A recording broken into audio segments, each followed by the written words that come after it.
नमस्कार. सत्याची शेती या यूट्यूब चॅनलमध्ये आपले स्वागत आहे. आज आपण 26 जून या दिवसाचा पावसाचा अंदाज आपण पाहणार आहोत. कोणकोणत्या जिल्ह्यात पाऊस पडणार आहे ते आज आपण पाहूयात.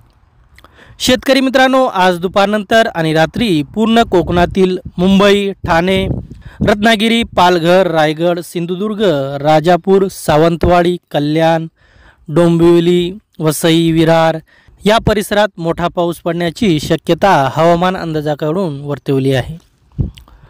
तर मध्य महाराष्ट्रातील काही जिल्ह्यामध्ये जसे की पुणे, सातारा, सांगली, कोल्हापूर, सोलापूर आणि अहिल्यानगरच्या काही भागात ढगाळ वातावरणासह हलक्या व मध्यम स्वरूपाचा पाऊस पडण्याची शक्यता हवामान खात्यानं दर्शवली आहे.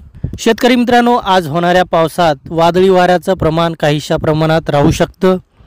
त्यामुळे आपण सुरक्षित ठिकाणी थांबावे. आणि तसेच मराठवाड्यात छत्रपती संभाजीनगर, बीड, जालना, नांदेड, हिंगोली आणि परभणीच्या काही भागात सायंकाळी पावसाला सुरुवात होईल अशी शक्यता हवामान खात्याकडून दर्शवली आहे.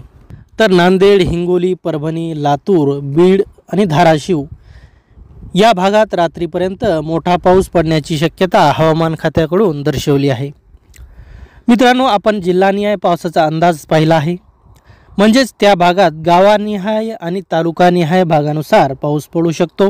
तसेच उत्तर महाराष्ट्रातील मालेगाव, नंदुरबार, धुळे, चाळीसगाव, जळगाव आणि मनमाड तसेच खानदेशच्या काही भागात आपल्याला मोठ्या वादळी वाऱ्यासह आणि विजांच्या कडकडाटासह पाऊस पडण्याची शक्यता हवामान खात्यानं दर्शवली आहे.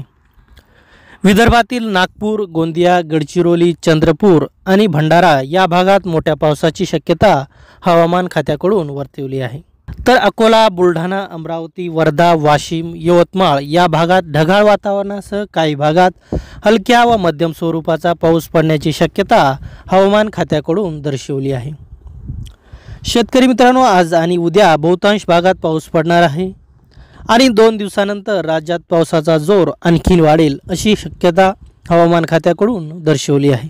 ही महत्त्वपूर्ण माहिती आपल्या शेतकरी मित्रांना शेअर करा आणि आपण जर या चॅनलला सबस्क्राईब केलं नसेल तर सबस्क्राईब करा, लाईक करा आणि शेअर करा. धन्यवाद.